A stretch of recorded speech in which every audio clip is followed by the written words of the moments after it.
Y'all are not doing yourself any favors going to an urgent care if you know that you need to be somewhere else. So I'm very lucky to work within a healthcare system that has a very well-run urgent care that works in tandem with the emergency room. Urgent cares are pretty unstandardized, and depending on where you've been, you may have ideas as to what that urgent care can and cannot do. It's not really your fault, it's more our fault. If your kid is like a transplant patient who's coming in with fever, or an oncology patient who's coming in with fever, even if you think that it's nothing serious, even if you think that it's just an ear infection or a cold, it's never really just an ear infection or a cold for those kids.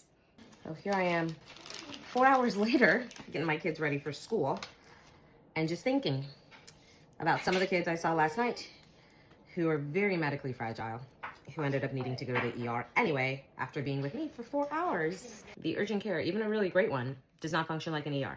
We don't have a rotating pool of doctors to come in every couple of hours that are fresh and ready to carry on with the plan for the rest of the shift. So, for example, I worked for 13 hours last night. Yep, 13 hours straight. Now, I'm a night owl, so I'm still popping at night. However, it does take a lot more creativity to work around the limitations of urgent care. And that's not to say that you're not gonna get excellent care at the urgent care. You sure are. However, we don't have the same equipment that you would as an ER, so things like an MRI or more extensive blood testing, we don't have access to. We don't have all the accessory teams that you would need in case we are having a difficult case.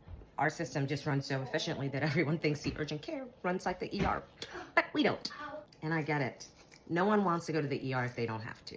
There are all these fears about what might be happening in the ER or what your child may be exposed to at the ER. But your child is probably going to get exposed to those same things at our urgent care.